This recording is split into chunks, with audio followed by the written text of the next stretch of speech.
So I thought I would share a video on how to create a bind rune.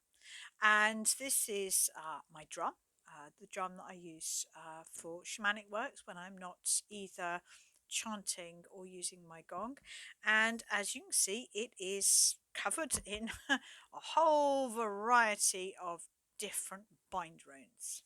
So for me, the most powerful bind rune is not the one that you've found in a book. It is the one that you have created for yourself. So obviously I work with the Younger Futhark. This works if you're with the Elder Futhark as well. Makes no difference at all.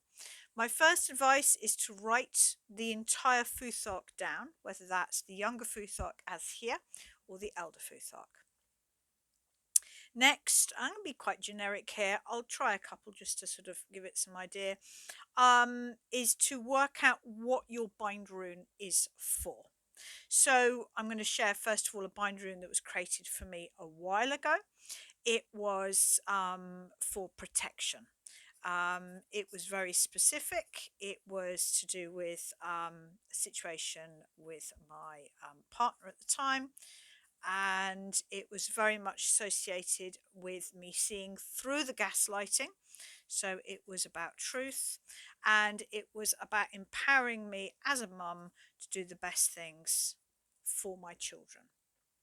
And so when you've worked out what it is that your intention for the bind rune, then you go through the runes and you get a feel for which runes best suit your intention. I do have a free crib sheet on my website, and I'll put a link in the sort of the information here. So if you're not sure on the runes, you can click and download my free crib sheet.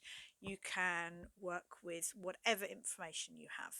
So one of the key protection runes is definitely Thor.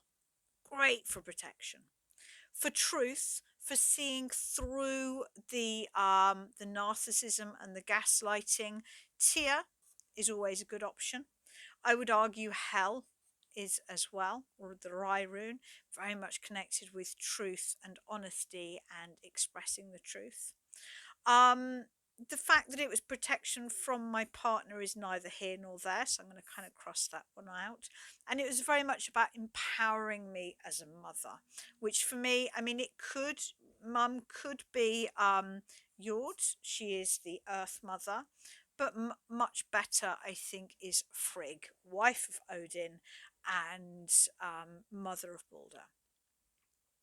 And when my friend who was creating this bind rune for me, he decided to go with the Tyr rune for truth. So obviously I would suggest you spend a lot longer doing this than I've done here. This is sort of for demonstration purposes. So you work out your focus. I'm going to demonstrate another one in a minute to sort of give another concept of the process. Now, there are basically three ways to create a bind rune. We can have a single stanza, a single line like that, and you can have all the runes on that stanza. I might, if I was going to do it like that, I might want to do a double Bjork rune at the bottom to really root this and ground this in my power as a mother. I might want to put Tyr at the top. That idea that my guiding light is truth and honesty and to see the situation as it is. Now, when we're building a bind rune, we've got to be careful that we don't unintentionally create runes that we're not intending to use. Now, the version of the Freya rune that I use looks like that. And obviously, if I do the double Thor rune, it is effectively making the Freya rune. And much as I like the Freya rune, it doesn't add anything to this bind rune that I would like.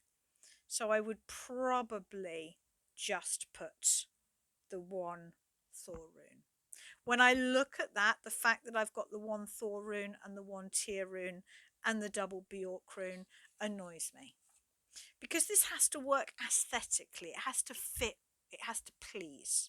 So I probably wouldn't do it like that. I would probably have one tear, one Thor, and one Bjork. And that is a bind-rune. In my tradition, we would usually use a Hagel rune. And we would create the bind-rune around this. This works particularly well for either 6 runes, where you would have one on each stanza. If you're creating a 6-rune bind-rune, you need to make sure that each pair of runes work and that they then work as a whole. Or it also works for 3 runes, which is what we've got here. We've got the Tyr, the Thor, and the Frigg. And so the bind-rune that my friend created for me was double Tyr. And so you've got to be able to turn it round, and whichever rune is at the top reads correctly. So double Tyr, double Bjork, or double Frigg, and then, not the best drawn, double Thor.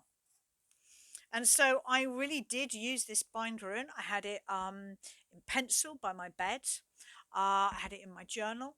I had a screenshot of it on my phone. And I used it to empower me and remind me to always see the truth of the situation, that I am well protected, and that my core strength is as a mother. You can, of course, combine, as I've done on my drum. You could decide to sort of, I haven't thought this one through, combine them in a single rune sort of symbol like that, where we've got the Frigg there, we've got the Tyr there, and the Thor there. So those to me are the 3 ways that I would consider creating a bind-rune. There we go. On the single stanza, sort of a combined omni-rune, if you like, or on the Hagel. So let's have another go. Let's try and find another one. Let's say, for example, that I want abundance, that I want, to feel that financially I'm more secure. So again, we go through the runes and we think which of these would really reflect what it is I am looking to have as my intention. The Frey rune, most definitely.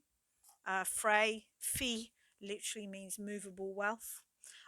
So the Fee or the Frey rune, absolutely. The rune for Jord, the Earth Mother, is to do with harvest and gathering your abundance, gathering your wealth. I would probably, bit of a strange choice, but I would probably consider having Ul in here. Ul is very similar to Jord. It is about stored energy. Njord is definitely associated with wealth. And Freya, to be honest. Self-worth, gold, beautiful things. I've got 5 there. It's now a question of, do I want to add a 6th to create a full Hagel rune? Or do I want to slim it down to have 3? Or do I want to work with 5 and think about either a single stanza, or I use the word omni-rune, but I've just made that up, the sort of the combined symbol. I think I can slim it down.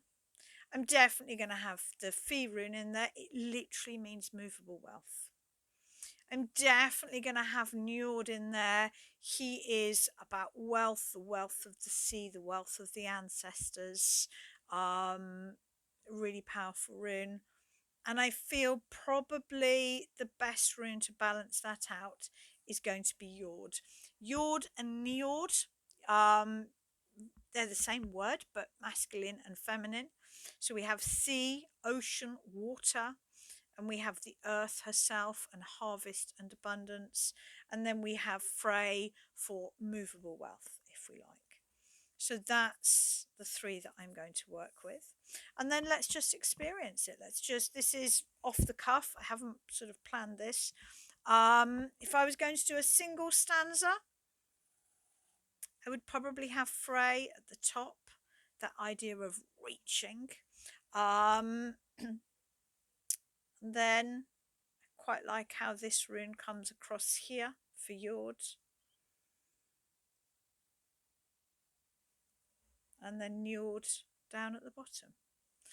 I quite like the feel of that. I quite like the feel that it's grounded and moving up. It's got movement to it. That's one way to do it. If I was going to do it on a haggle, so we've got 3. So we need the matching pairs. I love Frey, so I'm definitely going to put him in the middle.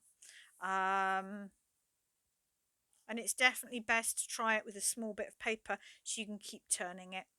Frey and Frey. It doesn't really matter, to be honest. Njord and Njord are so compatible. Earth and water so compatible. I would argue it doesn't really matter which way round they are.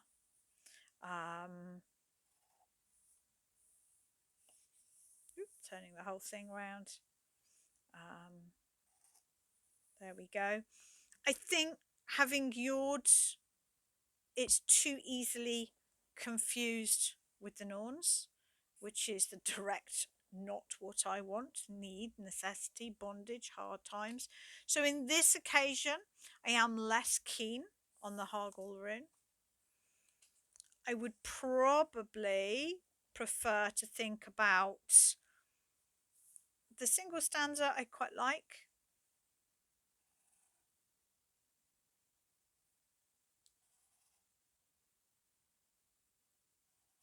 We could even have a sort of a double Njord and a Frey in there.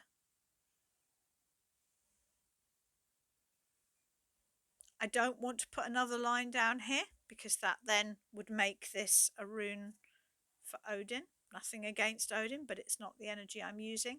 Probably slightly prefer that to that. And so that would be my bind rune for abundance and wealth. And that's, how I would create a bind rune. I would work out what is my intention. I would go through the runes, and for example, if we were talking about the wealth and abundance, I would then be thinking which of these has nothing to do with wealth and abundance. The Norns has nothing to do with wealth and abundance. Arguably haggle, structure, but not really. Tyr, not really. Frigg is about getting the job done, not really associated to wealth and abundance. Scarthe, no. And so this is another way to do it, kind of cross out the ones that don't have anything to do with your topic. I wouldn't want Loki involved in an abundance. Bind-rune, not really Thor. Odin with Drapnir and the magic ring, definitely. Vidar, not so much. Balder, he's the sun god, he glows, he shines, so yeah, I could really see that. Stored potential for Ul. So that you're working out which runes have I got to play with, then working out which of those runes work well together, and then creating your bind rune either on the haggle, on the single stanza, or this sort of what I call the omni rune. So have fun, play around with it. It is a great way to learn about the runes.